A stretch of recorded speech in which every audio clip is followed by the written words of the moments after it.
retribution. Oh yeah, we want retribution. Oh yeah, we want retribution. Oh yeah, we want retribution. Yeah, we ran out of patience. Boil up with the cold hard hatred. I can feel the vibration. Beat in the streets, it's a new sensation. I wanna break faces on the pavement. I wanna make greatness look complacent. Adrenaline awakened, I can taste it. We can make an impact, grab and then take it. Like a disease, bring to their knees. No place for there to see.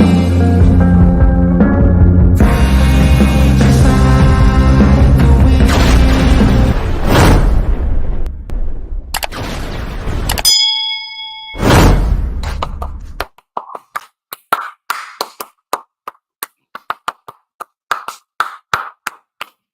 Is indeed Saturday, and you know what that means. We are live, but it is not the Lightning Flash update. But regardless, we are still going to get down to the nitty-gritty, down and dirty, pro-wrestling material because, ladies and gentlemen, I'm the one and only DJ Storms, and I would like to welcome each and every single one of you to yet another very special Saturday edition of PWP Nation's World of Wrestling, episode number 3. We are streaming live on 3 different platforms across 7 different accounts. As of course, you already know who I am, Mr. Controversy, and the operator of the best damn Twitter handle known to mankind. And we just lost Jay. I don't know what happened there. We just lost him out of nowhere. Here we go. Now he's back. What happened there? I trolled you. I did it on purpose. Unbelievable.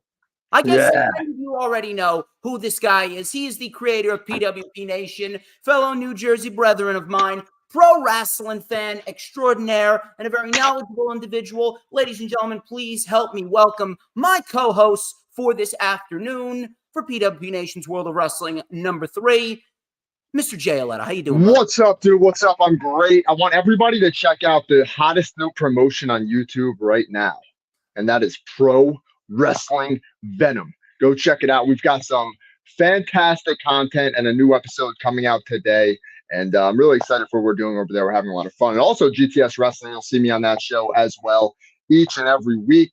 For the next couple of weeks, for sure. We'll see what happens as we head into Solid Steel Series. But yeah, I'm really pumped up for what I'm doing in the actual wrestling business. Believe it or not, even though it's YouTube wrestling, it's some of the most authentic professional wrestling I've ever been a part in my life. I'm really having a good time with it. And as always, check out pwpnation.com. And we've got a lot to talk about today, man. So I'm excited for the show. Well, thank you very much for taking the time, as per usual. It's always a pleasure collaborating with you. You're definitely one of the best in the IWC that I have ever worked with. But before we get into what we're going to get into, as per usual, please tell the people where they can find you on the social medias. Well, yeah, so at PWP Nation, it's at Jay Alletto. That's ALLETTO. A lot of people mess that up, man. Believe it or not, they'll put one L in there, maybe have the 2 T's. They'll put the 2 L's. They'll maybe have the 1 T. You know what I'm saying? It's 3 vowels and a couple of consonants mixed in the middle, huh? Figure it out. But anyway, yeah, find me at Jay Alletto, PWP Nation. We're doing our thing over here. We're having a good time.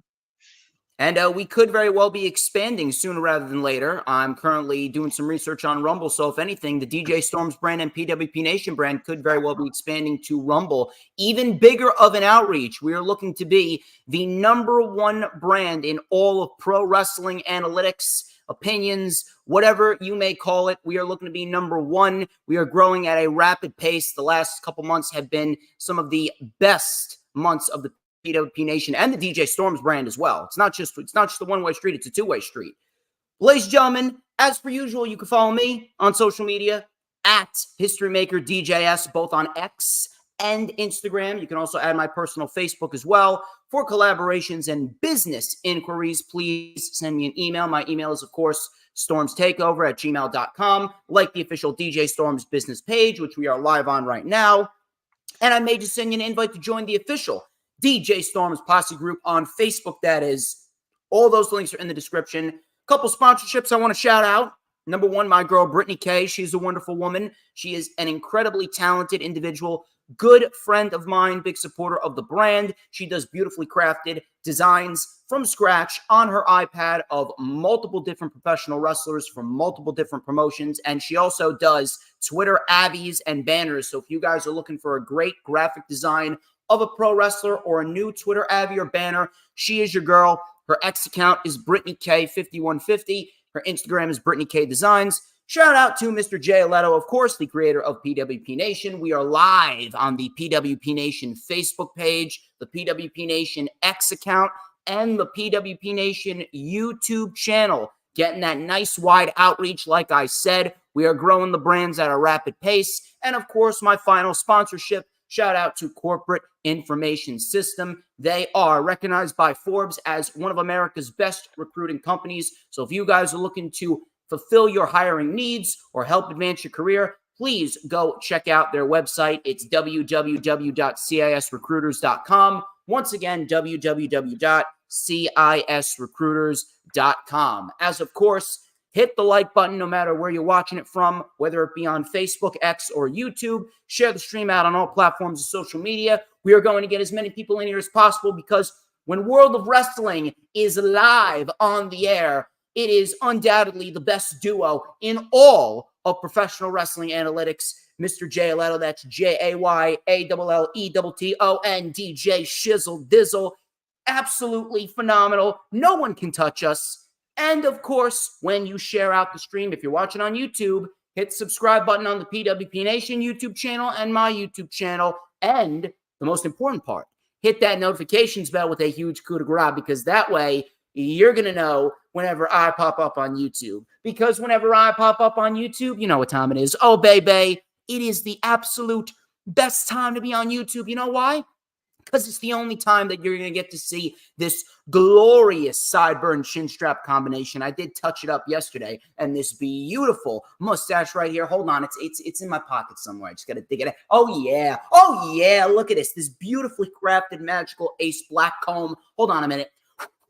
Gotta blow on it. It is so hot. It is sizzling. And we're going to let it up right here on World of Wrestling, PWP Nation's World of Wrestling, episode number 3, with a little and a dash of and a whole lot of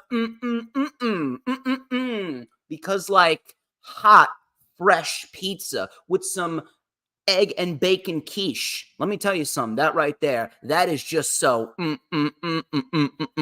It is absolutely tasty, just like me, because I'm the tastiest snack in the IWC, and everybody wants a piece of the Stormsmeister. But anyway, enough of the self-brand promotion, the advertisements. We're going to get straight into the festivities here. Let's talk about Crown Jewel. Let's talk about Crown Jewel for a minute. Crown Jewel took place from Saudi Arabia last Saturday on the Peacock, that is. Get your mind out of the gutter, you savages. Peacock on Saturday, November 4th at 1 p.m. Eastern Time. So I'm actually going to throw it over to you, Mr. Alletto, first and foremost. Give me your expertise analysis on the overall show. What was the best match of the night, and what does this mean for the future of the WWE going into Survivor Series, their final pay-per-view of the year? Oh, well, the show was fantastic. I really enjoy those afternoon WWE PLEs. I have a great time watching them. And the overall show just, for me, flowed phenomenally from start to finish. It was just your typical kind of like Triple H era wrestling show where there's not too many matches. There's not a lot of hokey backstage stuff. Things kind of seem to go pretty well for them. I'm heading into this next like new year coming up. I guess we're at the tail end of 2023, and we want to kind of know what's coming in the future. For WWE, you know, they're back to basics, right? I've been saying this for months. I think every time we talk, I say this in one way, shape, or form. They are absolutely back to basics in many ways. From Roman Reigns only appearing to do major episodes and major matches on PLEs every once in a while, you know, similar to the way things were when they had a champion that you'd only see on TV once in a while, right? This is a different era that we're in for the company, a massive expansion, a global expansion.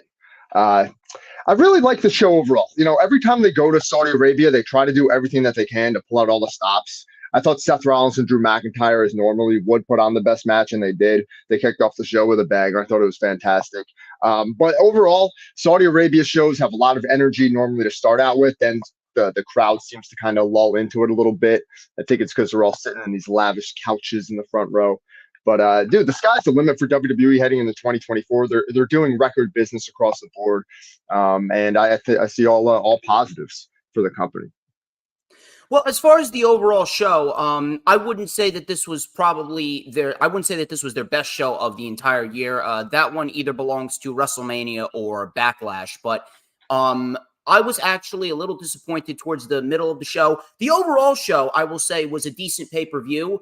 I'm not sure what happened because I take a look at last year's Crown Jewel, and last year's Crown Jewel, the crowd was lively throughout.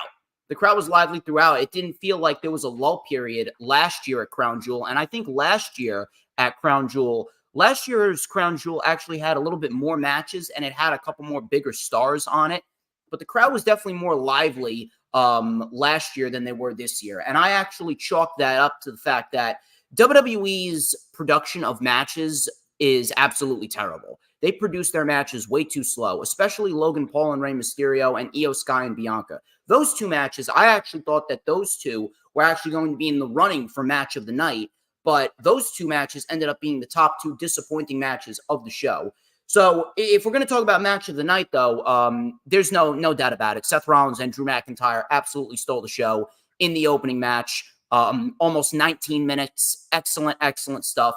Some people, I don't know why that they're complaining about Seth Rollins and his World Heavyweight title reign. I'm taking a look at his World title reign up and down.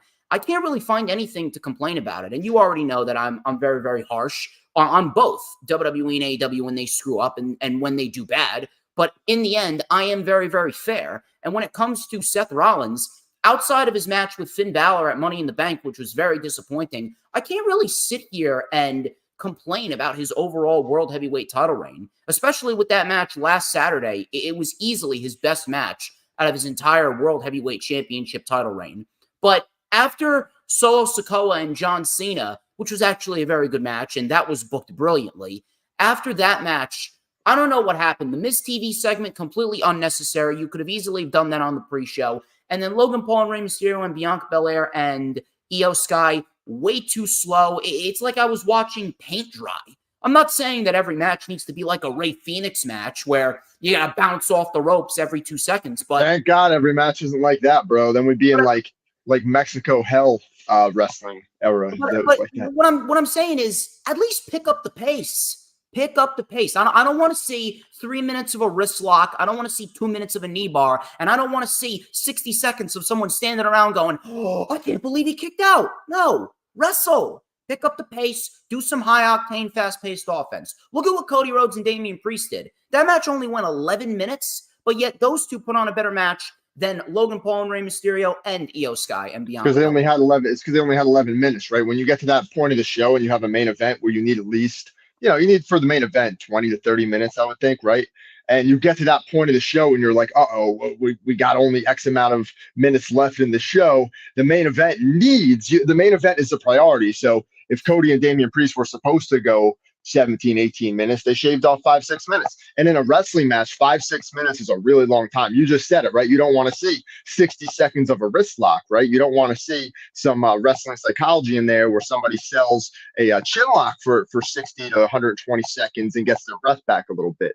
That's a part of the game, man. This is the WWE. It's, like I said, back to basics in a lot of ways. They are still doing a lot of the things that got them to the dance. Especially using certain terminology and using certain ring psychology and that WWF main event style, WWE main event style, which has been basically their creation throughout the 80s, 90s, and into today. So, yeah, I mean, you're going to get that. You're going to get that now more than ever as they transition into this next year with this global expansion.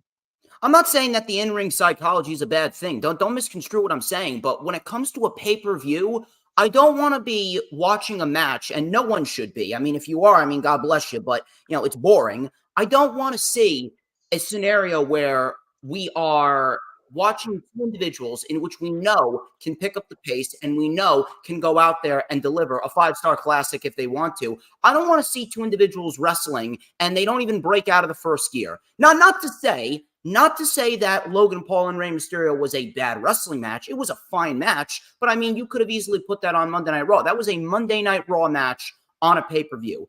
When it comes to pay-per-views, high octane, fast-paced, I'm not saying you need to bounce off the ropes and do 450s and Phoenix splashes every 2 seconds. It's not what I'm saying. But if you're going to do some in-ring psychology, save that for the first 2-3 minutes of the match. If you're going to go 17 minutes, I expect 14 minutes of fast-paced, intense offense, not slow down shin locks and wrist locks up until the 15-minute mark. That's boring. But you're a Kenny Omega guy. You're a Kenny Omega guy all the way. He's worked slower pace matches. Kenny Omega and Will Ospreay, that wasn't over the top and crazy up until maybe like the 10-minute, 15-minute mark. But that also, how long did that match go though? That went about 35, I think. That went about 35. Yeah. But they broke out of the first gear. They started off slow and they gradually increased. It wasn't a spot fest throughout. That was fine. But when it comes to matches like this, I don't know what it was. It just did not click. Now, the overall show, decent wrestling show. Started off very good, dipped in quality a bit, but the last two matches really brought the show up. And going into the future, it did what it needed to do. It did what it needed to do to build towards War Games. Survivor Series, I definitely feel like they've been kind of coasting.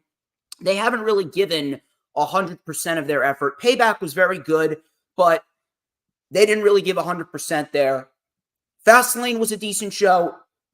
Didn't really give 100% there. Same thing with Crown Jewel. It feels like they were waiting for Survivor Series because it's War Games. It's one of the big four. And now they're really going to bring out a lot of heavy artillery since we got Miz and Gunther, which I actually don't mind. Then you got Zoe Stark and Rhea Ripley. Then we got the War Games matches, obviously, and whatever other matches that you want to add into there. But overall, it was a decent show, and it continued the streak of decent pay-per-views that we had going on into the fall. Would you like to add anything else before we move on?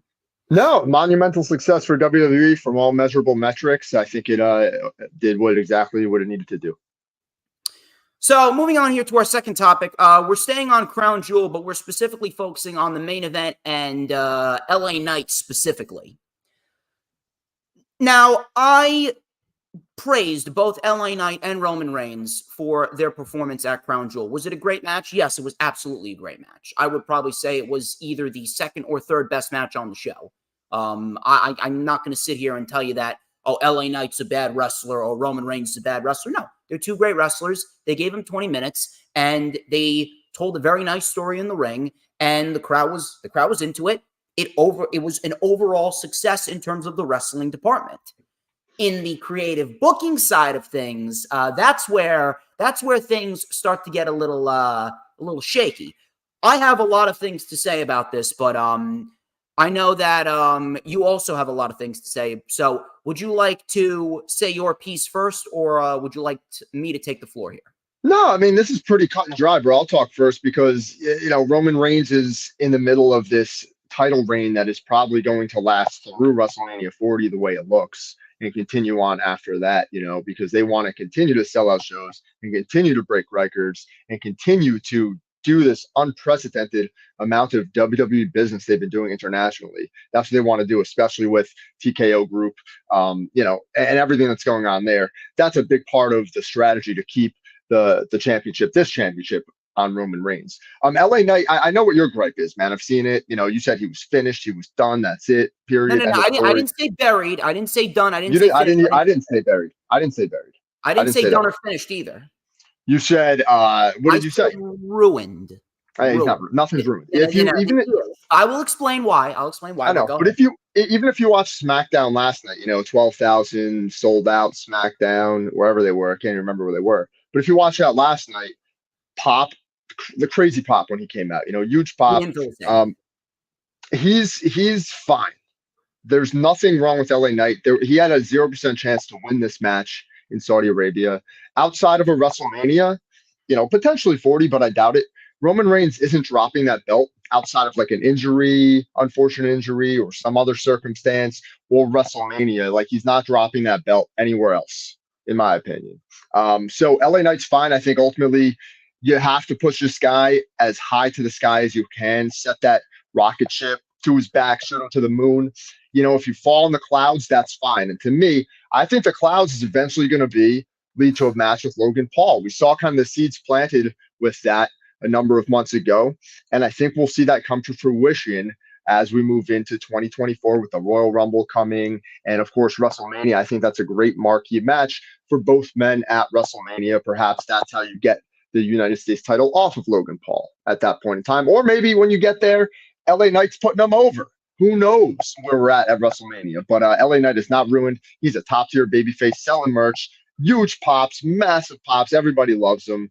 And he even has backstage heat, allegedly, reportedly backstage heat. And when guys start getting backstage heat, well, that's a report. And the thing about reports like that is it's common, right?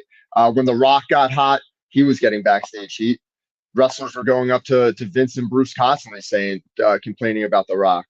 You know, same thing happened when Shawn Michaels got hot. Wrestlers going up to Vince and Bruce complaining about Shawn Michaels. This just happens in wrestling, man. It happens on the lowest of low independent wrestling companies all the way up to the highest of high in the industries.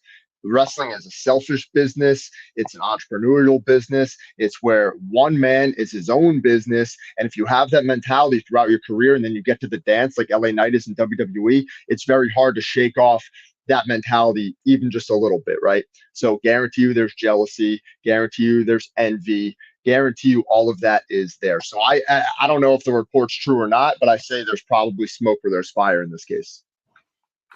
Well, if that's the case, I mean, there is definitely a lot of egos backstage, and unfortunately, people need to learn how to put their egos aside for the greater good of business. Do I believe that there is a lot of backstage heat? Maybe not.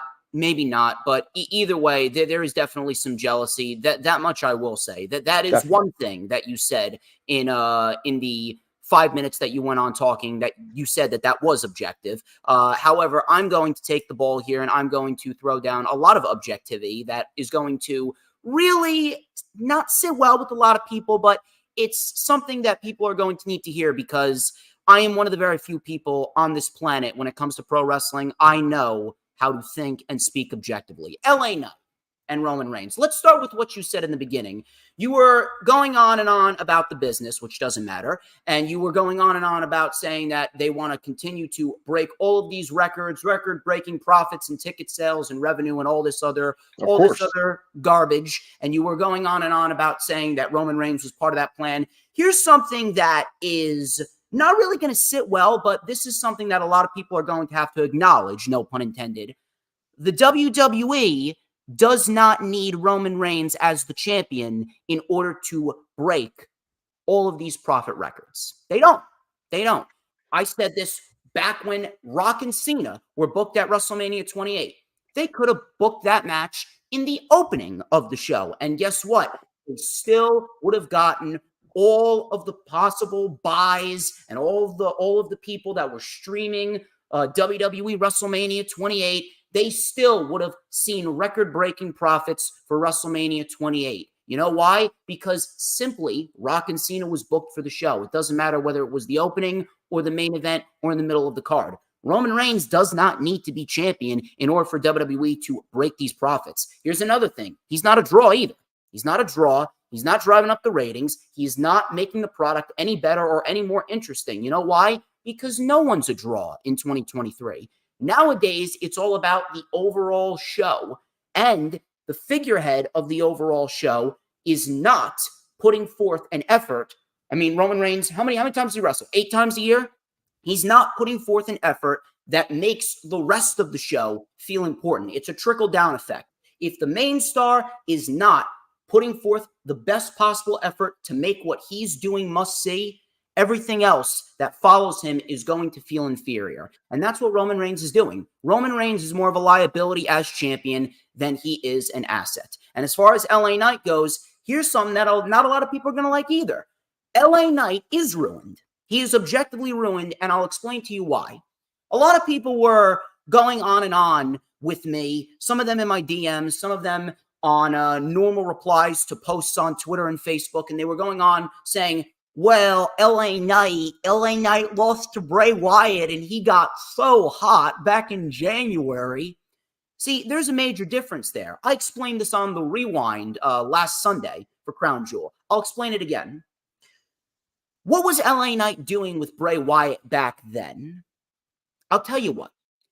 LA Knight back then, when he was feuding with Bray Wyatt, he was in the process of gaining momentum. When it comes to momentum, momentum can be stifled, momentum can be enhanced, momentum can be ruined.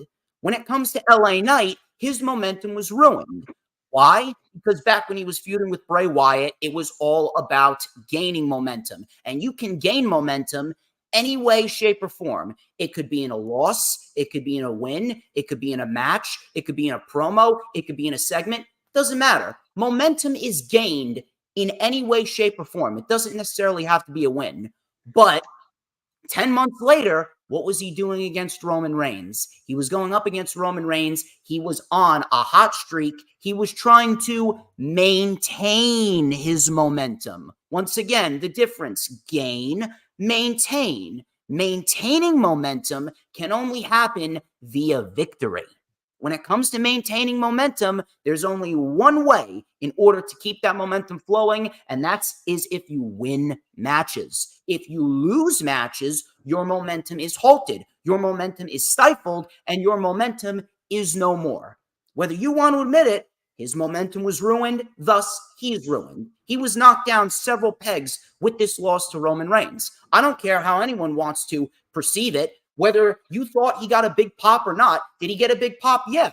But you could just sense the vibe off of LA Knight. LA Knight does not feel the same anymore after that loss. And it's because of the fact that the match should have never been booked. You see, what should have been done is, back then, it should have been LA Knight and Austin Theory at SummerSlam for the United States Championship, and LA Knight should have won the United States title right then and there. Logan Paul should have never won the U.S. title, even though I don't mind it. Rey Mysterio should have never won the United States title, even though I like Rey Mysterio. I got no problem with Logan Paul and LA Knight at WrestleMania. That's actually a great decision. And LA Knight beating Logan Paul and winning the U.S. title, that will help him immensely. But at the end of the day, LA Knight, easily the biggest babyface on the roster. He's right up there with MJF in the entire industry. It's MJF and LA Knight, the top two biggest baby faces in the industry as we speak. Right up there. They're neck and neck right now. Where's Cody Rhodes? Cody Rhodes isn't there. Cody Rhodes is right. Cody Rhodes, dude, Cody Rhodes is a bigger baby face in the industry than MJF by a fucking mile. Yeah, he is, dude. By a mile. You know why? Because by a he lost mile. to Roman Reigns, and then he went into a nonsensical feud with Brock Lesnar, and then he's been playing Ring Around the Rosie with the Judgment Day for 3 months. He's a bum. You need to understand something, bro, because here's the thing. When you have a heel world champion, when you have a champion who's a heel, you're in the business of manufacturing baby faces to lose to that heel champion. That's what you have to do. For many years, right? The WWF did this with Hulk Hogan. They did this with Stone Cold. They did this with the John Cena is the other big example of a babyface they did this with, where you're manufacturing heels to fight that babyface. And that's the only reason you're really building up heels throughout the lower level of the card, is to get them in there with John Cena or Hulk Hogan. They've done this with many babyface champions. They did this with Triple H. If you remember, Triple H was in there with like not Umaga, but Great Khali, randomly, guys like that, and then Vladimir Kozlov. Yeah, so he's in there with these random monsters because they were in the business of manufacturing heels to fight the babyface champion. This is the opposite. Right now, they're in the business of bringing up baby faces to fight this heel champion. They've been doing that for the last 3 years. They've been putting everyone against him, and Roman's been beating everybody. It didn't ruin Rey Mysterio. It didn't ruin Seth Rollins. You know why? They were already made men. They were already made men. LA Knight is not a made man, and Cody Rhodes isn't a made man either. Yeah, he is. Cody Rhodes is made. LA Knight is in rare air. That's what you're missing. You're missing like the big picture here. You're looking at things in like a 12-month window, where like WWE is looking at things in like a 48-month window, perhaps Exactly. a 60-month window. They're not looking at They're it in 12 not. months. If they were looking at it in that window, then they wouldn't have booked the match. It should have been Styles and Roman. You know why? Because Styles is a made man. Styles could have taken the loss to Roman Reigns at Crown Jewel. Should not have been LA Knight. That was the original plan from all reports. That was the original. That was like the original idea, was have AJ Styles. It should have stayed the original plan. That something changed, right? And what changed was LA Knight was undeniable, and you had him do, and you would have him. Then they should have given him the win. Then they should have given him the win. There's no way you're not ending, bro. They are not ending this title run until he passes Hulk Hogan on that list. And you know what? I'm going to complain about that because Roman Reigns is a detriment to the company. I know you are, and you're going to be wrong. You're going to be wrong then as well. You're going to be flat out wrong. But dude, I'm DJ Storms. I'm never wrong. Your opinion here that you keep giving is going to be wrong then the same way it's wrong now. No, I am dropping objective facts on you, and you don't know how to comprehend that. No, Listen, you're okay. This is why I exist. Dude, you're funny. I think we should move maybe to the next topic, because this is a situation that you're going to see play out in real time, and you're going to look back on this and you're never going to admit it, but you're going to be so dead wrong. It's going to be hilarious, bro. LA Knight he's only getting started, man. The guy hasn't even scratched the surface. He hasn't peaked. Listen, I'll wrap it up with this. Is he buried? No. Is he buried? Absolutely not. Tiffany Stratton was buried by Becky Lynch, and I will stand by that. No, yes, she was. Well, what is she doing now? She's doing nothing she's setting up a tag team to continue her development as a wrestler. See, that's what you're not understanding. Is they don't have. She should have never lost the title to Becky Lynch. It sucks. They never had a plan to rocket ship her to the moon right now. Right? Then they shouldn't have given her the title. They shouldn't have given her they should have. If she was going to lose to Becky Lynch, she should have never won the championship, unless she was going to hold that title for an extended period of time. Or if she was going to beat Becky Lynch, they should have never given her the championship. You have no nuance. There's not one way to do this. There's not one way to do wrestling. You're acting like there's one way to do wrestling. Like this is a nuanced approach. There's not one way to do wrestling. I'm just telling you the right way to do it. Every wrestler has a different story and journey and needs to go through different obstacles to get to where they need to go. Yes, you're right. But the obstacle for Tiffany Stratton should not have been a loss to Becky Lynch. Tiffany's buried. LA Knight is not. But LA Knight absolutely had his momentum stifled. Is he going to be fine? Sure, he's going to be fine. But at the end of the day, in order for LA Knight to have maintained his momentum and to have kept him as hot as he was, he should have never been booked in this match unless he was going to win. And at this point, it doesn't even matter who Roman Reigns loses the title to. His title reign following WrestleMania has absolutely sucked. He does nothing to make the product any more interesting than it already is. It's not about one man anymore. It's about the overall show. How many matches does he wrestle? Like I said, 8 times a year. And on top of that, how many times does he defend the title? 4 times a year? The title means nothing. The title's a prop on Roman. And LA Knight, whether you want to admit it or not, dude, LA Knight and his momentum has been stifled. If he wasn't going to win, then the match should have never been booked. And when it comes to Roman Reigns, Roman should have lost the title at this year's WrestleMania, because after this year's WrestleMania, Roman Reigns is now worse off than he was going into the show. I'm sorry to tell you this, man, but Roman Reigns is not as big of a moneymaker as you think he is. You're so emotional. I'm sorry, man. Man, I'm sorry to tell you, man. Dude, there's no emotion here. Roman Reigns is the number one wrestler.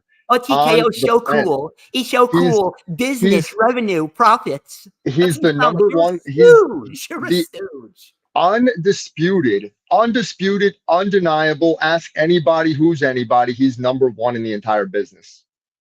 Period. No.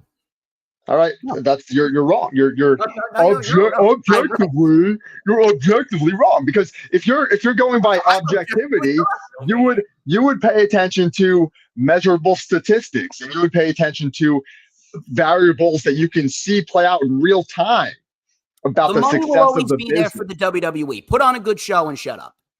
Hey, man, that's what you think. That's what you think. See, this is why I exist, people. I exist because Jay Alletto can't do So if you, yeah, right, bro. Bro, this is the thing. If you have Roman Reigns as a wrestler right now, right, and he's not the champion, what's he doing? That's the thing. You can't just take the title off him willy-nilly if your plan is to have him exceed Hulk Hogan on the list, right? That shouldn't have been the plan to begin with. See, but then that's a different argument. He doesn't need it. That's a different argument because what is nobody going to touch Hogan's record? No one. It doesn't need to be broken. Who cares? Who cares about records? Nobody. No one cares about records anymore, man. Roman Reigns has already cemented himself as a legend. He's at Undertaker status right now. Then I want you to denounce all of that AEW all-in ticket record stuff. Denounce all of that. If records don't matter, denounce all of that nonsense that went on all summer. I never said that they mattered. I was just happy. Yeah, you did. Oh, no, listen. The record itself doesn't matter. I'm going to tell you this right now. The ticket sales, the record sales, all of that stuff for All In doesn't matter whatsoever, and I don't care about it. I was just happy because they succeeded at doing something that many people said they couldn't do unless they were WWE. But outside of that, it doesn't matter. I don't care. I don't care how many people are watching Dynamite. I don't care how many people are watching Rampage. I don't care. So you want me to denounce it? I denounce it. I was just happy. All right, great. Great. So records don't matter. And that's the thing. But you're big enough of a wrestling fan and you know enough about the business over the last 20 years to understand that in this business, that is a huge storyline platform on all wrestling promotions all the time, is breaking records, exceeding goals, hitting the next, level or whatever. This is just a part of it, bro. And it's going to happen. And he's going to be the champion for a long time. There's a time and a place for that. Bro, and I'm almost certain that he'll turn babyface while he's still champion, bro. And guess what? It's going to be a terrible move, and I'm going to complain about it because it is objectively bad. That's what I'm going to do. There's that you're using the word. You don't know what the word objectivity means. You don't know the definition. No, I do. You don't understand. You don't think objectively. I do. You don't. No, you don't. You are like you like have some kind of something wrong with you, bro. When it comes to this, like understanding definitions of words, like the word attendance. We went through this. That this is a part of the thing. You didn't understand what the word attendance meant. You have been. You didn't understand that word. Of WWE for God knows how many months now, and you don't even work for the WWE. There's something wrong with you. You're a fan. Act like one, bro. I'm actually an employed I've been employed to wrestle. I've been employed to referee. I've worked indie shows. But are you working for the WWE? The business doesn't matter. Now it doesn't matter. I'm a stockholder, bro. I'm a stockholder. I have a lot of money invested into TKO Group, bro. TKO. You're not working of course for them. I do. But you're not working for them. Who gives a shit if I'm working for them or not? What's the difference? I care because you don't work for AEW. You come up like and you think a stooge for who though? Like you're even using the definition. You're even using the definition of the word stooge wrong pertaining to professional wrestling. No, I'm not a shill. When AEW only fucking WrestleMania 35, I went to that arena wearing a New Japan sweatshirt and an AEW hat. 4 years ago? And I was all about it. I was like, let's go. Bro, the AEW show is bad. The WWE show is good. Bro, both shows are putting on good shows. They put on bad shows. You are just an objective stooge. No. You keep calling me names, bro. I am 15. I'm like 15 years or something older than you. Here. Dude, no, man. I've been through a lot more of this wrestling journey than you have throughout your life. I've been through a lot of it, man. And right now, nah, bro. Right now, AEW is not a good television show, dude. It is bad. It is It is so bad. It is one of the worst wrestling television shows I've watched in my life. It's not for me. It used to be great. It used to be really good. I liked it. I enjoyed it. I looked forward to it, especially when they only had the one show. When they only had Dynamite, it was phenomenal. I loved it every week. Now it's like moved to this weird kind of like nerd. They're trying to hold on to the Big Bang Theory crowd, I think, that like watches that show. They're trying to like capture that audience, hold them, because it's just too nerdy for me. I'm not into it. I'm not really feeling it. It's not my cup of tea. And that's why I said you changed for the worse. I haven't changed, bro. The show changed. I haven't changed. The show changed. You have gone out on record and constantly bashed AEW, even when they put on good shows, and they've put on some great weekly television. And you've said the same thing every week. You are a shill, dude. I would have much more respect for you if you just admitted it. The show stinks. The show's awful, bro. WWE show. The AEW show is essentially unwatchable right now on Dynamite. You're a WWE stooge. Let's terrible. Yeah. Let's move on. LA Knight's ruined. Thank you very much. I speak objectively, not subjectively. Sting's retirement. Sting's retirement. Thank God. Yeah, exactly. Sting's retirement. Sting's retirement. It was announced that Sting will indeed be retiring at Revolution 2024. And some people have been throwing out their ideas of how it's going to end up, how Sting is going to hang up the boots, who he's going to face, who he's not going to face, what kind of match is going to be. At this rate, it is a very big question mark. Very, very, very big question mark. But we're going to talk about Sting and who might be the best possible opponent to close out Sting's career in AEW and in the professional wrestling industry himself. Who do you have? I'm actually curious to see who you may have on tap. Ooh, man, this is a good one, bro. I actually really like this topic. I think I think the opponent is going to be one of two different people, right? I think the opponent's either going to be Edge, Adam Copeland. I think that's a huge match, and I think they're going to do it. Or Darby. I think if you do Sting versus Darby, that kind of puts a nice bow on it. I do think with Ric Flair's involvement, bro, I absolutely love Ric Flair. Ric Flair is, dude, the day we lose Ric Flair is going to be a dark day for this entire world. We are all going to be sad when Ric Flair's gone. We'll talk about him a little bit later. Because this guy, well, he injected himself right in the storyline. If you don't think he's going to be a major part of this retirement match, you got another thing coming. He's going to be a huge part. And whether he turns heel on Sting, hits him with a low blow, or is in his corner or whatever, he's going to have a huge part of this angle, this match, this story. So I'm super excited for it. I do think probably, though, it'll be, if I'm guessing, if Sting wants to go out with a huge match, I'm going to guess it's going to be Adam Copeland, Edge, or Darby. But my heart wants to see Edge versus Sting, and I think that'll be it. I'm actually going to go with Darby simply because of the fact that if you think that Full Gear is going to be the end of the Christian Cage, Adam Copeland storyline, I mean, you're completely delusional. No way they're just going to end the Adam Copeland, Christian Cage storyline after Revolution. They're going to continue that. I would be shocked if they don't continue that going into Revolution. At some point, we are going to get a long, drawn-out feud. We're going to get a feud at World's End. Then we're probably going to get Christian Cage losing the TNT title to somebody else. I don't know who, but there's a lot of good contenders out there. You can give it to Andrade. You can give it to someone like Konosuke Takeshita. You can give it to someone along the lines of that, Swerve Strickland. You can give it to Swerve. Swerve's been killing it as of lately. If you want to, you can dabble in there with Penta as well. But when it comes to Darby Allin and Sting and then Adam Copeland and Christian Cage, there's no way that they're not going to ultimately end up with an unsanctioned match at some point. We got the 6-man tag at Full Gear. Then we're going to get the one-on-one match with Christian Cage and Adam Copeland, whether it's for the TNT title, whether it's not for the TNT title, that's going to be at World's End. And then it's going to continue going into Revolution, and they start the year with the ultimate culmination of the feud with Adam Copeland and Christian Cage. Hell, they could be tethered. They could very well be tethered to each other their entire AEW careers. The rest of the time that Christian's in AEW and the rest of the time that Adam Copeland is doing professional wrestling right now, because you know for a fact that they're going to end up teaming up. You know for a fact they're going to end up teaming up. We're going to get Adam Copeland and Christian Cage versus the Bucks. Adam Copeland, Christian Cage versus FTR. Adam Copeland, Christian Cage versus God knows how many other tag teams. Aussie Open. You know the Hardys could very well mix it up in there. God knows how many other tag teams as well. You know for a fact it is going to happen. I thought we were talking about Sting.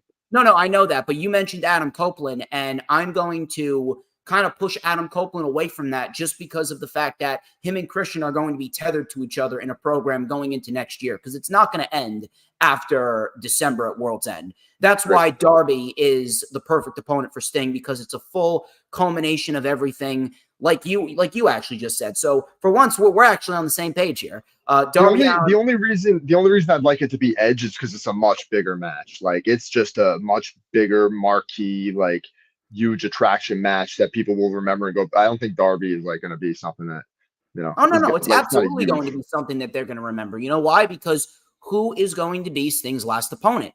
Darby Allin. And Darby Allin getting that victory over Sting, sending him into the sunset, and Darby Allin being the man that retired Sting. Dude, if Darby Allin is not a future pillar of the business already, if Darby Allin is not already a legend in the making, he's certainly going to be one after that.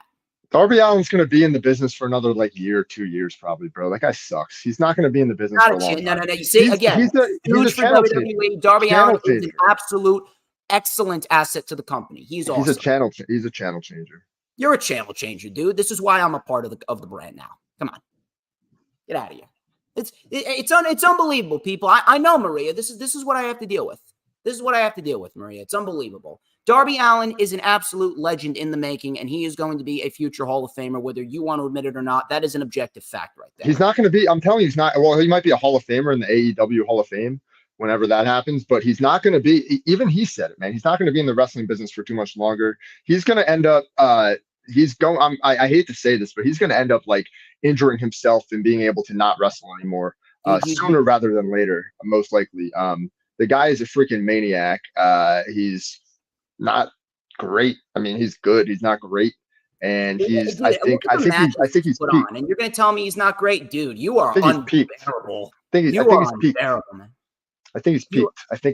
I think he's on the way down in his wrestling. Oh, Roman Reigns hasn't peaked? His title reign sucks. Nah. His title reign objectively sucks. Roman Reigns is 38 years old. He's in the best shape of his life. He's in his prime. He's wrestling only a few times a year, staying healthy.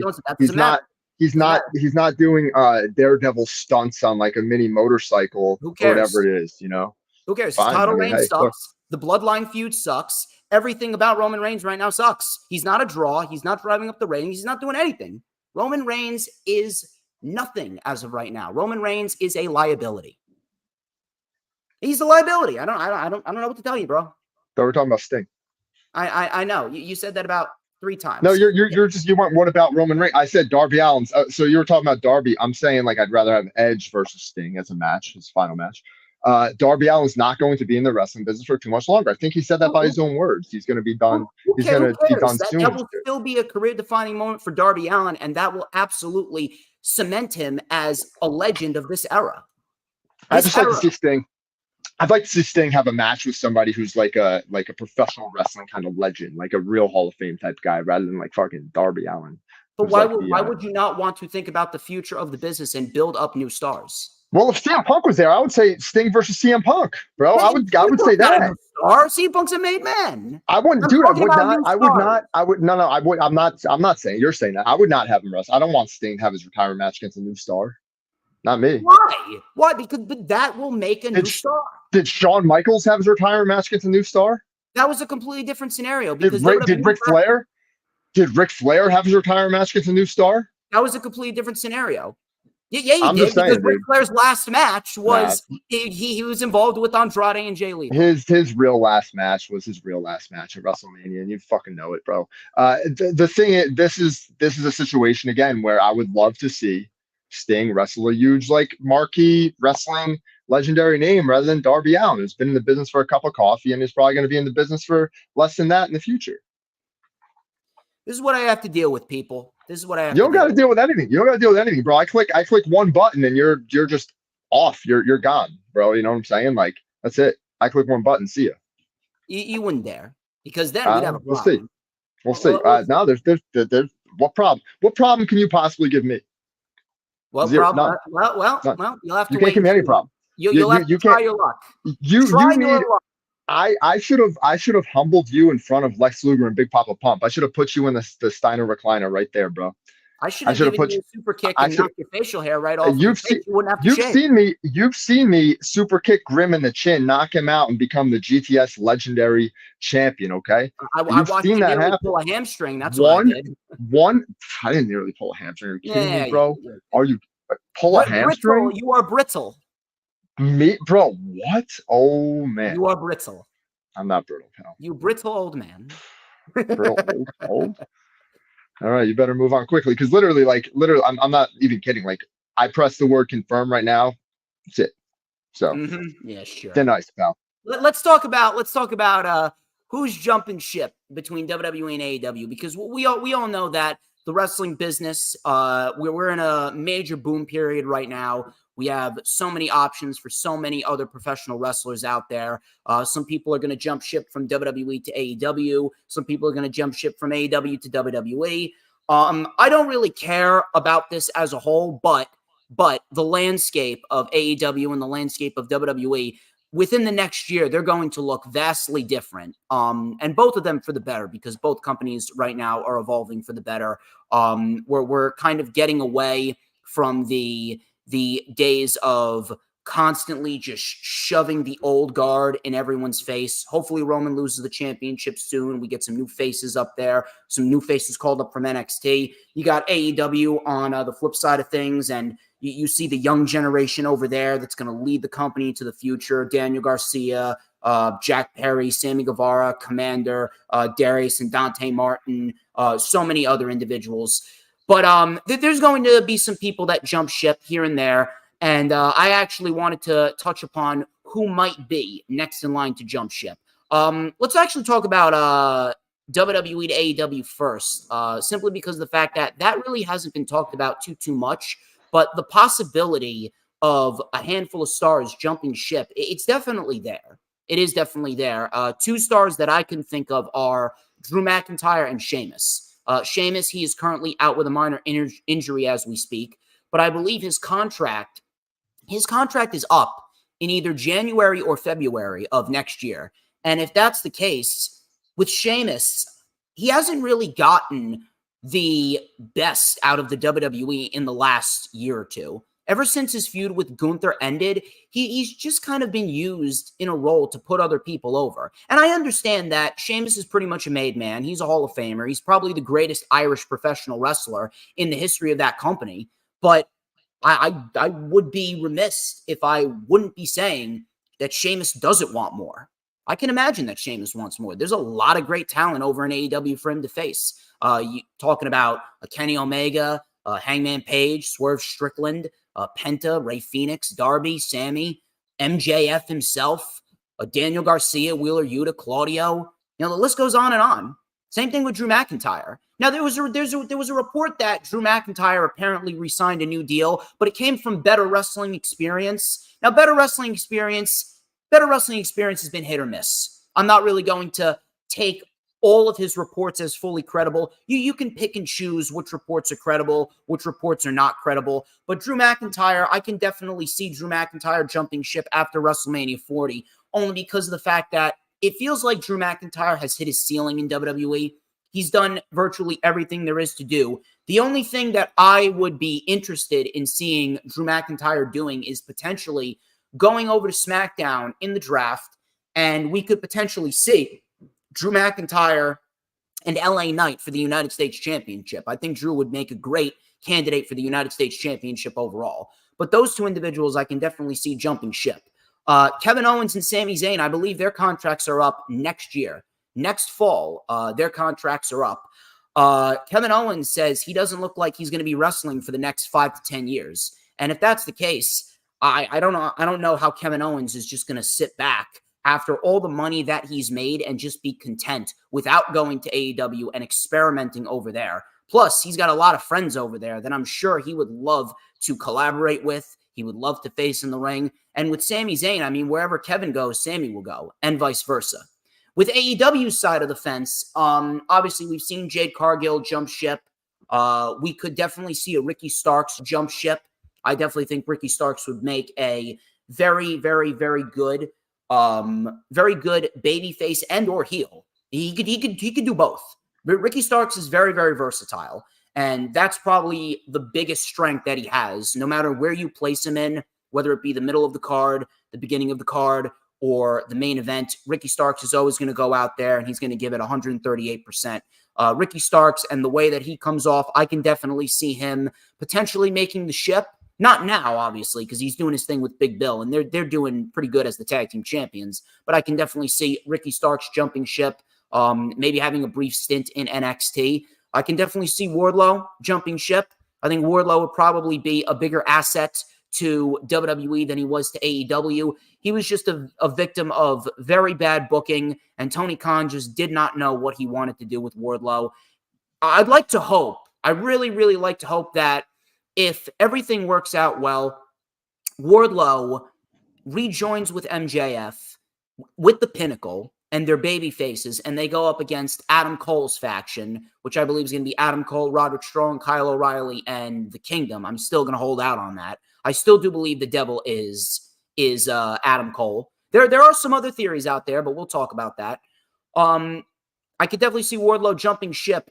If he doesn't jump ship, I mean, it's either reforming the Pinnacle with MJF or bust.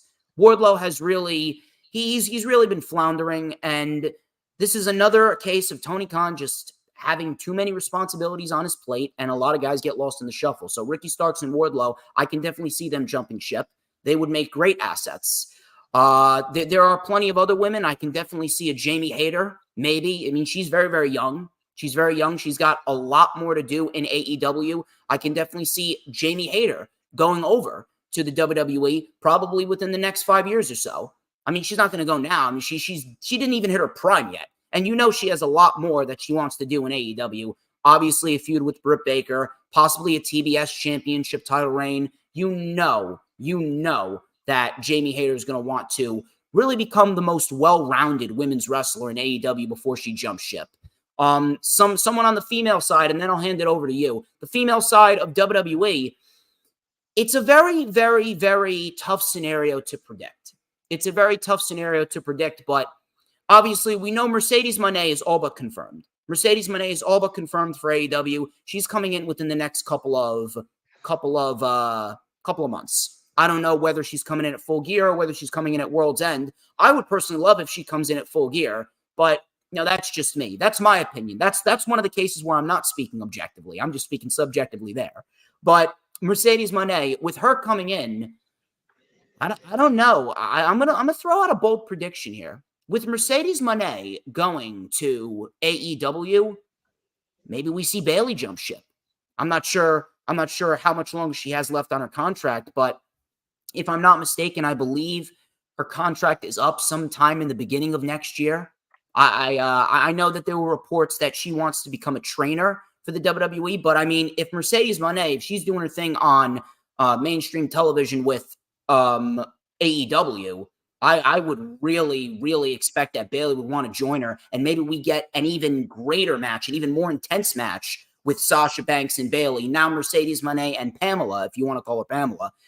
And we could very well see an unsanctioned match between those two on Tony Khan's side of the fence. So those are just a few names out there. Let me know what you guys think in the comment section and in the chat. But I'm going to hand it over to you, Jay. Who can you see jumping ship back and forth? WWE to AEW is interesting. I do think some of the guys that you mentioned are pretty, predictable, like Kevin Owens, Sami Zayn. You got to remember those guys are good friends with the Bucks. I'm sure they'd want to go back there and work with their buddies in a number of ways. Yeah, for sure. But I also do believe that Kevin Owens, Sami Zayn, the four guys you mentioned specifically, Sheamus, Drew McIntyre, I do believe that they are Triple H guys for real. Like, I think Sheamus and Triple H have a long time friendship. I think Drew McIntyre and Triple H as well. Remember when all these guys came back, except for Sheamus, he never left, but Drew McIntyre came back, Sami Zayn came in, Kevin Owens came in. They all came in under Triple H's NXT. They were all pushed. They all excelled. So, I mean, this is a situation that's, I think is a little bit different. But I think it's possible that they follow the model of the other veterans going over to AEW. Another guy I want to mention is potentially MVP. Maybe we'll see MVP go over there in a different role. He doesn't have to, he can still be a manager. He doesn't have to be a wrestler, but I think he's another veteran that would be, I'm sorry. Maybe it doesn't have to be a black guy or whatever. It doesn't have to be like a big black dude. It could be anybody. He could go there and do commentary. He's very good at that as well. Whatever. He's just another veteran as I was just like scrolling through the roster in full disclosure, just to kind of like see if there was anybody that you mentioned that I really didn't think of, or anybody that you didn't mention I didn't think of, I should say. As far as the women are concerned, here, I think we might see a Ronda Rousey appearance in the future. I don't know if she's still under contract. I don't think she is with WWE. I think she just did some indie dates. I think we'll probably see an appearance from her in the future. And I also think we'll see a Mustafa Ali, a Dolph Ziggler, stuff like that. People who have just been I can definitely see them.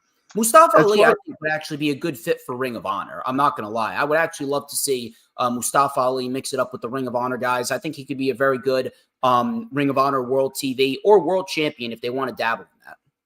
Yeah, I can't disagree with that at all. But yeah, definitely the veterans. I think the veterans are interesting going over to AEW, following that same pattern of other WWE veterans. I don't see a lot of the young guys career over there. Huh? They can close out their career over there. Yeah, something like that. A situation like that. We didn't think that Edge would ever jump ship, and look at him now. Yeah, look at him now, bro. And he's doing great. Shut up. He's doing fantastic. Look at him now, great bro. Match. He put on a great match with Luchasaurus. He's going to put on a great tag match tonight as well. Look at him now. That was fun. That was good. All right. I think also some of the same wrestlers you mentioned. I do think it's interesting that a lot of Triple H's, the Undisputed Era guys, are now in AEW. I think Triple H would love to have them all back at some point in time, right? I do think that's interesting to at least think about. That's his creation, essentially. Even though they were boys in, ROH and stuff, Kyle O'Reilly and Bobby Fish were a tag team, Adam Cole, blah, blah, blah. They all have history, and that's why it worked in WWE.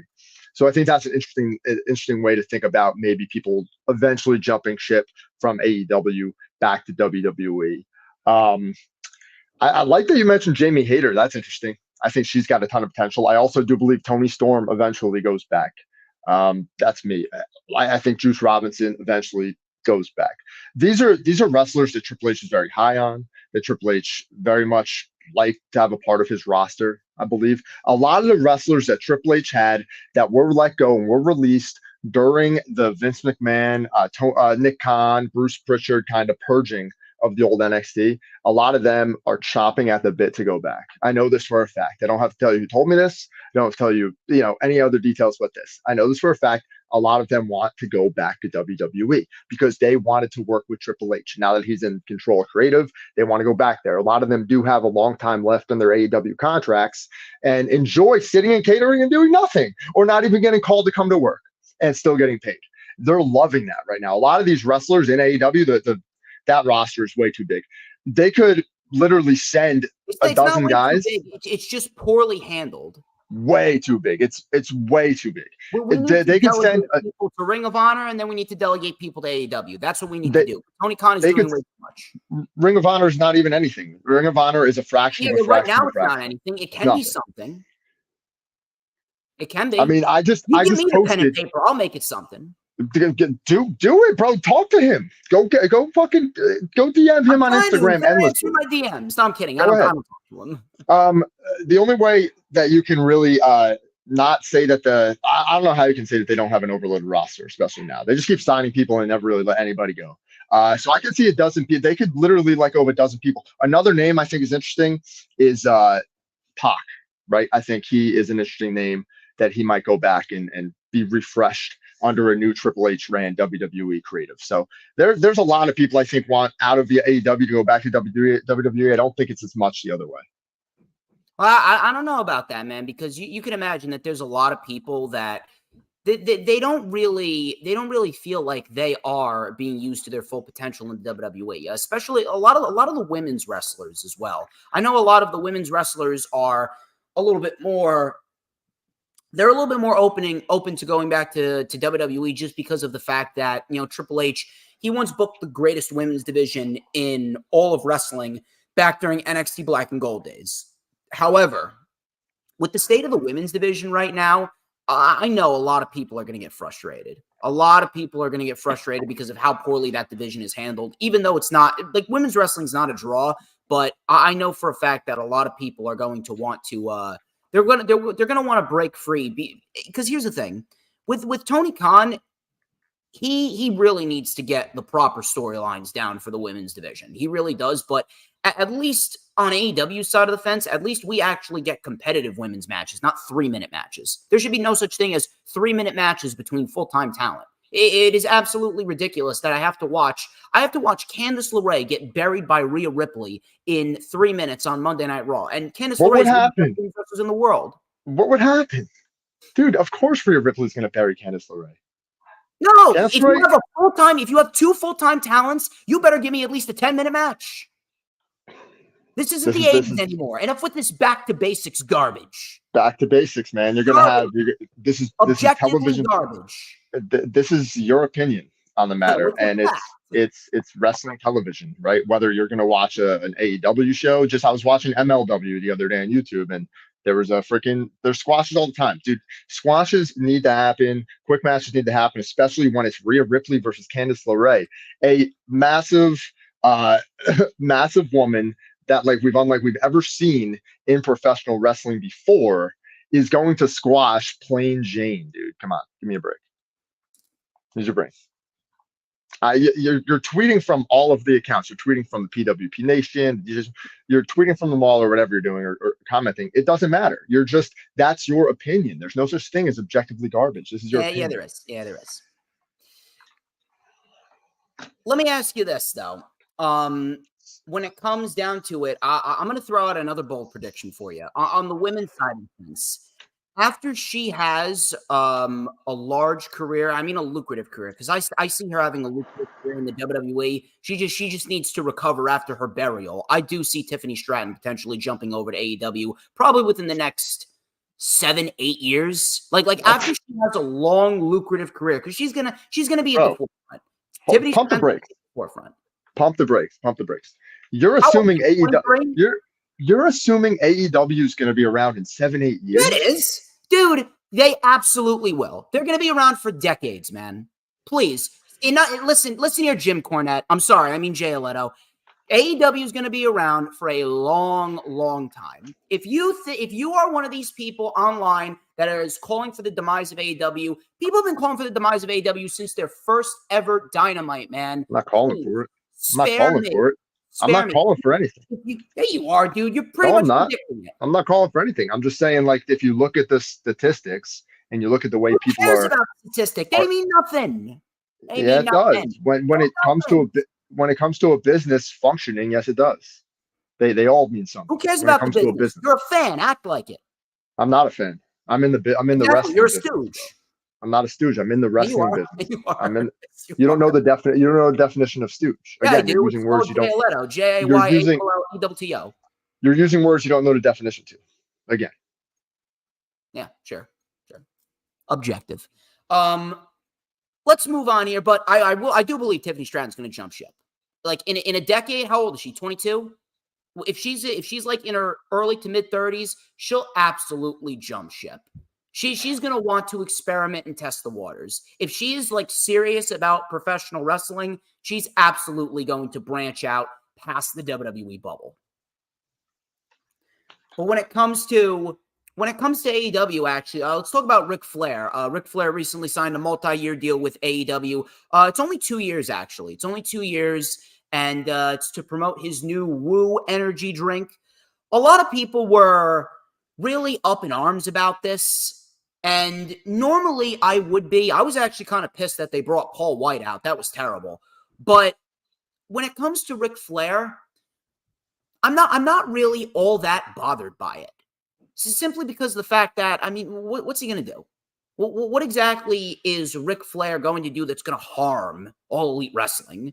At the end of the day, when it comes to Ric Flair, he recently just said, yeah, I don't think I'll be wrestling for AEW. He's not going to wrestle for AEW. He'll take a bump.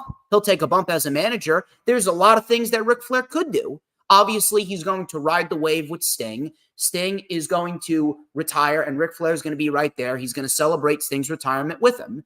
Then you got Andrade. Andrade's right there, and Andrade, he's embroiled in a feud with Miro right now, and we could very well see Miro and Andrade at Full Gear with CJ Perry waiting at ringside. So maybe Ric Flair joins up with Andrade to help battle CJ Perry and Miro, and the two managers, they can go at it in a promo battle, whatever it may be. But Andrade being paired with Ric Flair, that's going to help Andrade.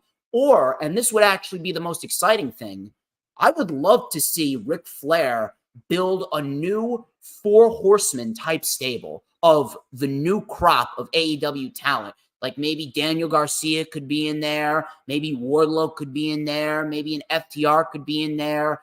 Maybe you can take a Ricky Starks, put him in there. or a Big Bill and put him in there. There's a lot of young talent in AEW that you can have Ric Flair recruit, and you can have the four of them be the four horsemen of AEW. What about like Aussie Open? You can have recruit them, recruit Aussie Open in there. There's a lot of different young talent that you can recruit under Ric Flair and build that new four horsemen type of group. That right there would probably be one of the best moves that Tony Khan has ever made if he does something along that nature. But when it comes to Ric Flair, again, it's pretty much a non-factor. It's a non-factor. It's not going to help. It's not going to hurt AEW. Ric Flair's just there. So anyone that's complaining about this, I really don't understand why you are so upset. It's very, very odd to me. And this is coming from a guy that takes wrestling as seriously as he takes, waking up in the morning and going to work. I take this as seriously as someone that's actually in the pro wrestling business, and I'm not even in the business. I take this as seriously as anyone. But when it comes down to it, and even though I've been very critical, even though I've been very, very, out there, I put myself out there, and I am as stern and focused as anyone else. I don't even get paid for this. But at the end of the day, I'm not concerned, and I don't really understand why anyone is concerned. What do you got for me?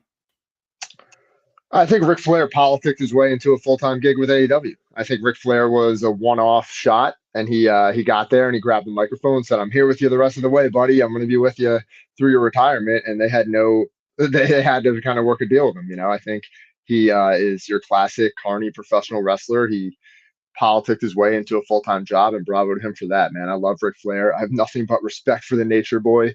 I wish him well in everything he does. I think he's awesome in every way. I think he will add so much to the television show. I will literally tune into every word that he says on that television show. I will watch Ric Flair for sure, on any wrestling television show for that matter. So I love it. I think it's great for everybody. I think it's even better that he was able to launch this energy drink company using AEW. Now Woo Energy is the official energy drink of AEW, I guess soon. So we'll see that all over TV, which is great. I've heard great things about that energy drink as well. So I'm not promoting it. I haven't drank it at all or anything, but I've heard good things. So I think this is going to be fun for everybody involved. I know what the outrage is about. A lot of people are mad because of Dark Side of the Ring. People need to get over it. People need to I agree. I agree. I mean, Ric Flair's Ric Flair, dude. Like, if you don't think he was doing crazy shit back in the day, you're just oblivious to the world that we live in. Look, was it wrong? Yeah, of course it was wrong. But I mean, how many years ago is it? You're gonna continue to complain about something from 2 decades ago? Who cares? Of course it's wrong. But this is also an international jewel thief stewardess on a plane as well, too. So she's not the most credible person in the world. All I'll say is it's not surprising that Ric Flair has done reprehensible things in his life. I'm just happy for the guy. I think he's going to have a fun little time here. I think he'll probably turn on Sting. You know what? I had a great name for your little faction idea. Let's call them Fortune. How about that? For what? We'll call him Fortune. Fortune. Yeah. I actually like that. Here's the thing. I threw some names out there. Hold on, real quick. Before you continue, they already did that in TNA. When Ric Flair went to TNA, he went there and he formed a faction, a new Four Horsemen, and he called them Fortune. And you didn't know this, obviously. It was AJ Styles was like the head of it. He was like the Ric Flair in it. It had Nigel McGuinness, who was Desmond Wolfe back then. Yes. It had, I believe, Bobby Roode. And I want to say James Storm was the other guy in it. So that was like their little stable. I believe that's what it was. I could be wrong. And then it was their little heel faction. It was feuding and stuff, and it formed with Hogan's faction, and they became immortal. And it was like this big, massive heel faction where it was Hogan, Flair, Bischoff. Jeff Hardy was on top of it, and then it was all the other guys. So this storyline has already been done, and it's funny that Jeff Jarrett and all these guys are in AEW, like the whole Jeff Jarrett clan, because as soon as they got there, things just went crazy, because as they would, right? As soon as that happened, I knew things would freaking go nuts, and sure enough. But yeah, it's just funny you brought that up, because that idea already happened, and with Jeff Jarrett and those guys there, it won't surprise me if it happened again. So yeah, but I like it. I love it. I'm all about it. here's something. Before we move on to our final topic, who would you put in the new Four Horsemen faction? If they did it, guys? I don't personally think they're going to do that again. If they did it again, it's cool. I guess it would be cool. I think Ric Flair should be a manager, but I'd like it better if he managed one guy. Like I liked it much better in the WWE when he just managed Triple H, when he was just in Triple H's corner. It's kind of like how Arn Anderson did it for a little bit there. Who would be the one guy is a great question. I think it, as silly as it is, I think if the one guy was MJF, if they use that as like MJF's eventual turn back to heel, I know it's very unlikely, but I think that would be cool. I know they kind of did that with Regal as well, the same type of thing, but that was Regal's way out of the company, so different. MJF would be cool. I don't know, man. That's a good one. Danny Garcia is another good one. I really like Danny Garcia. I'm high on him. Danny Garcia is another good one. And man, I don't think Ricky Starks how about works. this? Instead of managing four guys, if we're gonna manage one guy, how about he does join up with Andrade, and maybe we see Ric Flair lead Andrade to a match with MJF and the World Championship, and we get the promo battle with Ric Flair and MJF. There you go, something like that, right? I think you'll see something happen that's cool with Ric Flair, no matter what. But if you don't think he's turning heel sooner than later, I think you're mistaken, because I think I don't think he's going to turn on Sting. I think they're actually going to keep that a little bit more mellow, but I do believe that he will turn, and if he's going to turn, he forms with Andrade or he forms a new Four Horsemen faction, and he just has them run roughshod all over All Elite Wrestling. I'll bet you $20 he turns on Sting. I mean, listen, I'm not going to say it's wrong. He always turns on Sting. Bro, here's the thing about Ric Flair. One thing is guaranteed. Wrong, but I just he always turns on Sting. He has turned on Sting so many times. Sting has trusted that guy over and over and over and over again throughout their career, bro. He always turns on Sting every single time. Sting used to be in the Four Horsemen, bro. And what happened? Ric Flair turned on him. And this is after they were already rivals. They were rivals. Sting joined. And Ric Flair freaking turned on him. And they did it again. He turned on him in WCW a bunch of times. He's always going to turn on Sting. He's going to turn on Sting. You watch him. We'll keep an eye on that. We got our final topic right here. And once again, for the second episode that we have started doing PWP Nation's World of Wrestling, CM Punk is our main topic. Where will CM Punk land? He's going to return. I would be shocked if CM Punk does not return to the world of professional wrestling, even though he doesn't need it. He doesn't need it. I mean, he's a made man. He's a multimillionaire. He's saved his money wisely. He doesn't need pro wrestling. But with how much money there is to be made with CM Punk going to any wrestling promotion, I would be dead shocked if we don't see CM Punk return to pro wrestling in some way, shape, or form. Now, the question is, where does he lie? Now, we already had the story a few weeks ago with Impact Wrestling and Bound for Glory. Will Ospreay, he's coming in. He came into TNA, right? Impact Wrestling, whatever you want to call it. He came in, and there is some talks that Will Ospreay could very well join up with TNA once his contract is up. I don't see that happening. If anything, I see him going to AEW because there's a lot of stories to tell with Will Ospreay and AEW. But with Will Ospreay potentially coming on in to TNA, CM Punk, he was offered a spot on the Bound for Glory show back on October 21st, if I'm not mistaken. I believe it was a Saturday, October 21st. He was offered a spot. He declined it. Now, did he decline it because he couldn't accept any offers, or did he decline it because he already has an offer in play?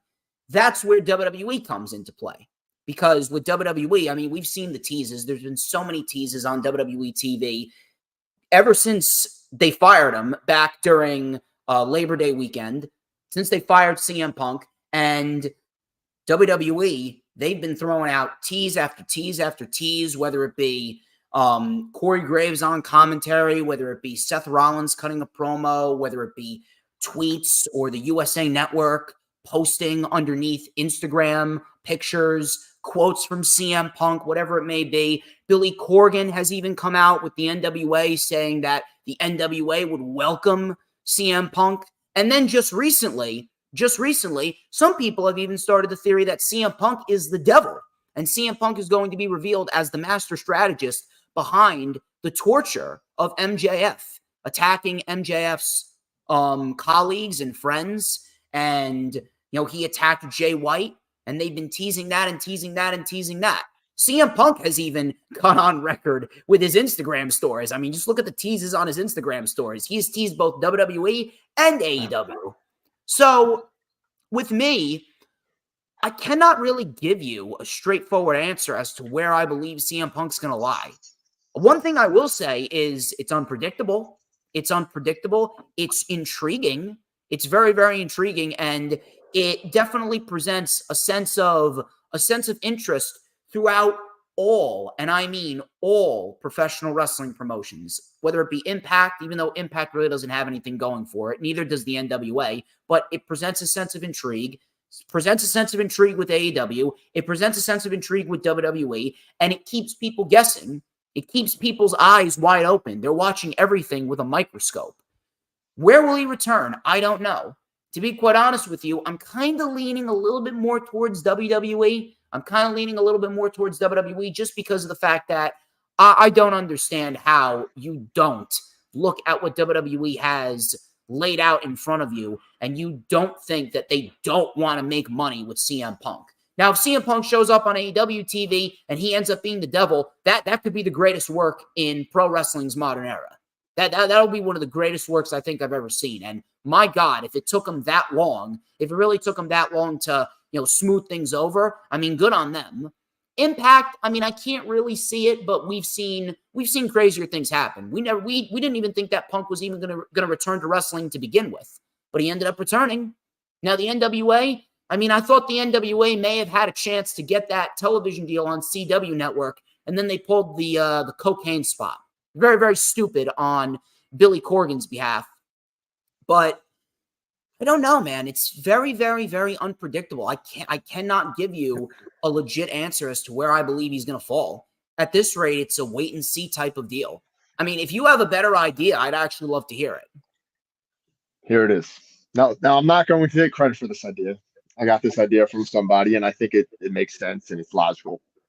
As you know, I am a part of in wrestling, kind of like I go to 2 wrestling shows each week. Sometimes I'm booked. I was actually booked last week in Atlantic City at a gaming convention and like a anime convention thing to do a wrestling show, and I refereed there, and that was a lot of fun. It was great because it was like a all black crowd, and I was like the white guy referee that screwed the baby faces at the end, so people loved it. But back on CM Punk, I got this idea, and I think it's brilliant. Dude, at Survivor Series, the entire place is going to be chanting CM Punk's name. When the show starts, they're going to be chanting his name like crazy. I think they should kick off Survivor Series with CM Punk. Now, again, not my idea. I'm not taking credit for it. I heard it. I'm not telling you from who. I think that's how they should kick off someone that Survivor I can't Series. stand. I think they should kick off Survivor Series because if they kicked it off with CM Punk, you would stifle the rest of the show from chanting CM Punk all night long, because that's going to happen. It's going to happen all night long. So I pretty much will guarantee you that he's going back to the WWE. I think there's a huge rumor out there, not maybe in the sheets, but I think in the underlyings of wrestling that I've heard in some other chats and stuff, that he might be the guy that's featured in the video game next year. It might be the CM Punk video game. That might be a part of it as well. So there's a lot of rumors out there. I think the rumor that he's a devil is really cool. I think that's great. But I do believe the devil is either Adam Cole or Britt Baker, or those two just obviously working together as husband and wife and becoming like the evil duo, since Adam Cole is actually hurt. There's a couple more people that it could be. I think like Dolph Ziggler is definitely in there, although I don't necessarily know how that would make sense. If anything, Jack Perry would make more sense than Dolph Ziggler, because if anything, Jack Perry, he was scolded by MJF during their feud going into Double or Nothing for the World Heavyweight Championship, and MJF told Jack Perry, this business could have been yours if you would have embraced the dark side, pretty much. So, but the Bullet Club, I'm leaning more towards Adam Cole. Yeah, me too. The Bullet Club would kill Jack Perry, but I guess his goons would be the ones that would have to help him. Like, who would be the goons? That's my thing. Who would be the goons, right? The reason the Kingdom, Adam Cole himself. Oh, yeah, for sure. No. If it was the Adam Cole situation, yeah. If it was Jack Perry, who would be the goons, right? Who would be the goons in the masks? If it's Jack Perry. That's, I don't know. who they would be. You could take randoms that are just chilling on this overbloated roster and just throw them in there, and now you have a new faction. You could do that. You could always do that. It would be a disappointment. It would be a letdown. Everybody would hate it. But that's par for the course recently for AEW anyway. Oh, dude, So shut it up. wouldn't surprise me if they did that. CM Punk is interesting. If it's CM Punk, phenomenal. If they did that, great. But I think CM Punk Survivor Series is the way to go here. Let's just hit the music, kick off the show. The idea is you kick off the show with silence, right? This is what my buddy said. Kick off the show. You're just panning the arena. The announcers don't say anything. They lean out. Everybody's just chanting CM Punk, just like that Rampage episode. I'm going to throw it out there. If CM Punk's going to come back to WWE, I don't think he's coming back at Survivor Series. I think he's maybe it's Royal Rumble. I say Royal Rumble. But if they have it worked out where they want to get those chants stopped in the beginning of the show, they could always use if they start chanting too, right? You could always do the record scratch. I mean, anybody could throw a record scratch out there and have like Grayson Waller's music hit or something and really piss off the crowd. I mean, you could do that. I wouldn't be against that. You could have the record scratch and Nakamura come out and, whatever. You could do that. And if he doesn't come out of Survivor Series, I would be very surprised. That's all. I would be surprised. I actually want to see the Grayson Waller spot now. I'm not even lying. I would actually pop for that. Yeah. I would actually pop for Grayson Waller. And then his music hits and the crowd just shits all over him. That would be good. Oh my God. That would be phenomenal. I actually like Grayson Waller. I'm not sure what everyone else's stance is on Grayson Waller, but I actually like Grayson Waller. And if that happened and Grayson Waller comes out and they crap all over him and he goes in the ring, starts cutting a promo, and then CM Punk actually comes out, then his music actually hits. Imagine the pop then, right? If you tease it, it's in sales, right? You call it letting them hold the puppy, right? You want the person you're selling a product to hold the puppy and like the puppy and pet the puppy, and then they're most likely going to buy the puppy, right? That's what you do in wrestling. That's what you do in wrestling all the time. It's the same exact thing in this scenario. Well, we'll definitely see what happens. But do you see any possible chance, even if it's a 1% chance? Do you see him even considering TNA? Yes. You do? Absolutely. Yeah, absolutely. And here's why. And this is in the case that nobody else wants to work with him. That's in the rare case that everybody else bows out, because I think he wants to wrestle. He knows his window is closing. I don't know how you believe that he saved all his money. I don't know that to be true. I don't know what, I don't think anybody knows that to be true. He's a hypocrite and he can be an a-hole, but I don't think he's an idiot. Well, no, it doesn't. No. It doesn't mean you're an idiot, dude. He's got a hot wife, bro. It doesn't mean you're an idiot. Come on, bro. You could burn through a couple $1 million with a hot wife in Chicago like that, dude. Stop. Hey, here's the thing. I think the word on the street is in the background is that he needed the money. That's why he wanted to get back involved in the wrestling business, right? Is that he needed the money? I don't think he needed the money. Well, I mean, you don't want to not make money if you don't have an income flow, right? You're gonna make money, but did he need it? No, he didn't need it. I mean, dude, I don't know that to be true, and I've heard different. Just saying, I've heard different, and I think the rumors are different. But anyway, regardless of the fact, remember, he was tied up in litigation. Lawyers are expensive. Don't forget, he was tied up in litigation with WWE, with Colt Cabana for years and years and years. He made a lot of money in the UFC, right? But he got his face beat in, and whatever. Regardless of the fact, the window of opportunity to make money is closing. To make the most money is closing. So I think if nobody else is interested, yes, he will go wrestle for TNA. Absolutely. Should be an interesting scenario, to say the least. I guess we're just gonna have to keep our eyes peeled. We're gonna have to keep our eyes peeled. He could very well show up next week at Full Gear if he is the devil. He could very well be revealed, and maybe that's the match at World's End. Yeah, and here's the thing, man. If he is the devil and he's got guys, I think it should be Ace Steel. I think it should be who else? Who are his boys? FTR, Ace Steel and FTR. That would be sick. I don't think it's going to be Steel and FTR. I know. I'm just joking. Here's what I believe. No matter who the devil is, Adam Cole's going to be tied to them. Even if it's not Adam Cole himself, Adam Cole's going to be tied to him. It sucks he got hurt, man. God. I don't know if he got hurt. I don't think he. I still don't think he got hurt. I still don't think he got hurt. Oh, dude, he's hurt. Oh, bro. I don't know, man. I don't know. I haven't really seen any surgery photos. Yeah. He's dude. I'm telling you, dude, the guy's hurt. All right, fine. Courtney, you're a little late. We're just about to wrap it up. Yeah. You should have hit the like button on Twitter because Jay's actually got to get going. I got to get going as well. But ladies and gentlemen, that wraps up episode number 3 of World of Wrestling. And Courtney, you missed. I was dropping objective fact after objective fact left and right, and Jay was getting all sold. Yeah. But ladies and gentlemen, thank you very much. Thank you very much for coming on in. Always a pleasure. Another fantastic episode. We will be back. We will be back next month. And next month, Jay Aletto's coming on my channel twice. We are going to do World of Wrestling episode number 4. And we are also going to do the rundown for Ring of Honor Final Battle. So, Jay, listen, I need you free on Thursday, December 14th. Please open up your calendar because on Friday, December 15th, that's Ring of Honor Final Battle. And, of course, I want to make sure that the streak of you coming on the Ring of Honor streams stays alive. And we're also going to do World of Wrestling episode number 4. We're going to talk about major topics in the world of wrestling throughout the month of November as well. But before we get out of here, one more time, Jay, where can everybody find you on social media? Go watch Pro Wrestling Venom. Go check out Pro Wrestling Venom on YouTube and GTS Wrestling. We're having a lot of fun creating content. You can hear me on Pro Wrestling Venom, not only work the camera, but do commentary on the show. I'm also involved in some other hijinks that happen on this this underground kind of grassroots thing we're doing. GTS Wrestling, as always, you can check me out there too. I am a heel right now, man. I can be a dastardly dynamic heel and say a lot of mean things to people in the wrestling business. So you better watch out. And I may or may not have something lined up for Solid Steel Series, which is a yearly GTS Wrestling pay-per-view event, PLE, where I might be in a match. We'll see. We'll see. You're going to have to tune in to the next episode of GTS to see, maybe the next 2 episodes, to see what happens, to see where the whole reffing show goes, man, because this is only the beginning. You called me old and brittle earlier. That's crazy, bro. I'm in the best shape of my life. I am in better. Dude, me right now at 170 pounds would destroy me 10 years ago at 220 pounds. You know why? Because I'm so much tougher. I know a lot more, and I would destroy that guy. That guy was a powder puff.